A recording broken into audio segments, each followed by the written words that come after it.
everybody, it's Jamie from No Getting Off This Train, and in today's video I am taking ingredients from a $5 flash food box and turning it into salsa verde and an enchilada casserole.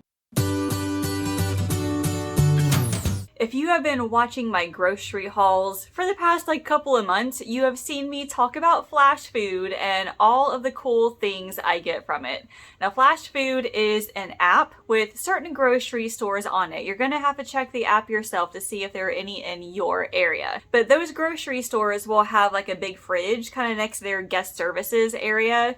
And when you look on the app, it'll show you different food items that have been marked down to 50% off or even more. And these are full of foods that are maybe about to expire, really close to their date or whatever. And so instead of throwing it all away and wasting food, the store will put it up onto Flashfood for us to buy at a cheaper price. It has been amazing seeing some of the things that I can get from it. I've gotten plenty of chicken breast and ground turkey, ground beef, and then they also have boxes of fruits and vegetables. And the price just depends on where you are. But at the Meijer that I go to, most of the time, these boxes of fruits and vegetables are about $5 each. And each one varies with the types of stuff in it. So you can find an entire box of apples, or you could find a box of mixed apples and oranges, maybe some grapes in there.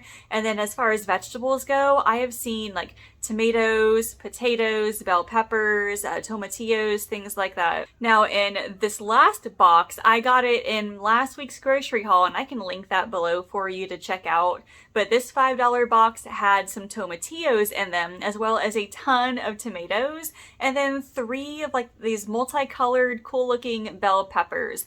Now the last time I got a box of tomatillos, to be honest with you, I had never done anything with tomatillos before then. So I was asking Instagram and everybody what is this thing that I have wrapped up in this thing?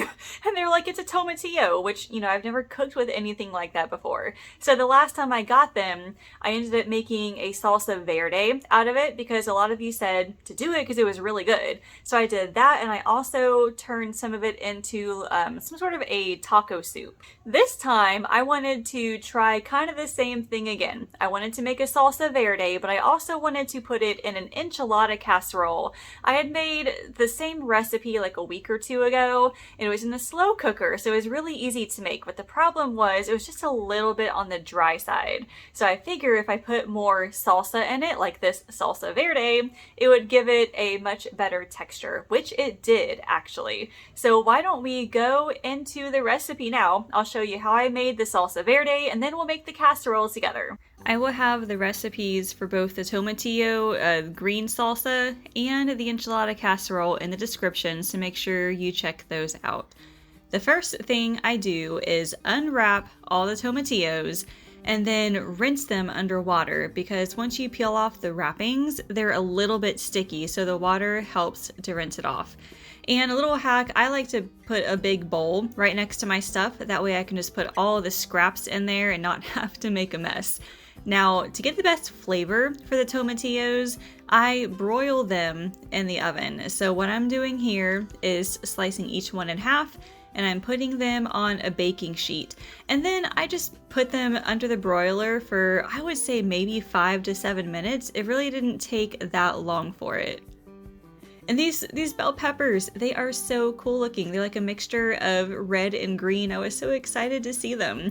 I'm getting ready for the salsa now. So in my blender, I am just adding these vegetables. So the bell peppers, and then onion, cilantro.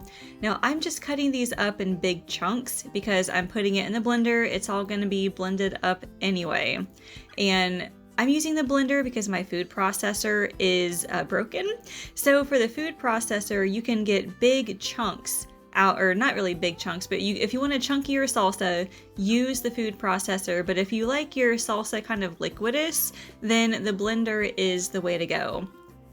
I also added some lime juice, some salt, a little bit of garlic, and jalapenos. Now that's optional, but the jalapenos really added some spice to it. And I think the last time I made this salsa, I also added a little bit of the jalapeno juice, which was awesome.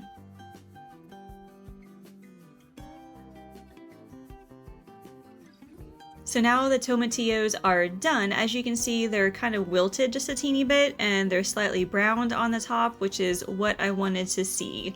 So I added those to the blender, and then just to top it all off, I pulsed it for a minute or two until it was all mixed together.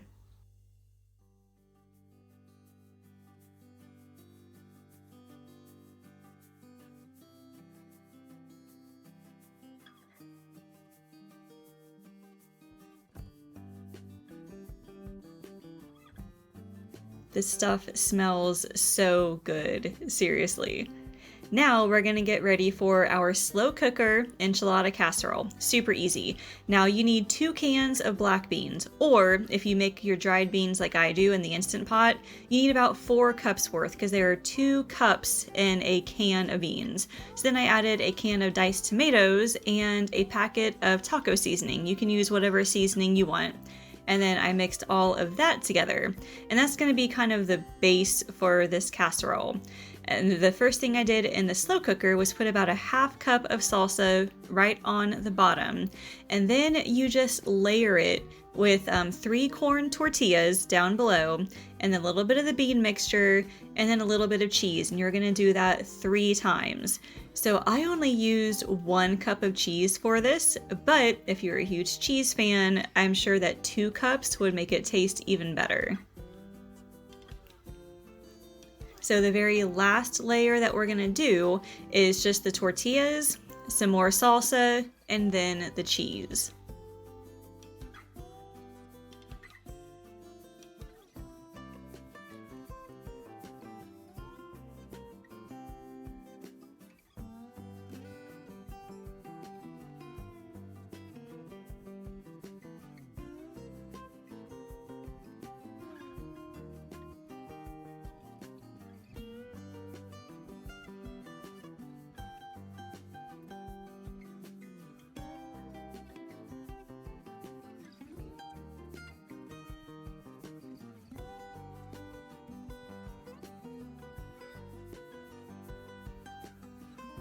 Then I cooked this on low for 6 hours, and that was that. It was completely done. Made a super easy dinner.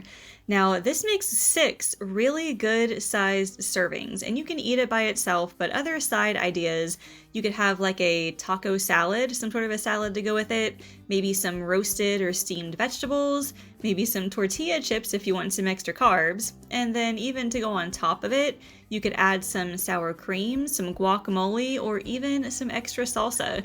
This stuff is so good. I think I'm gonna add this to my regular meal rotation.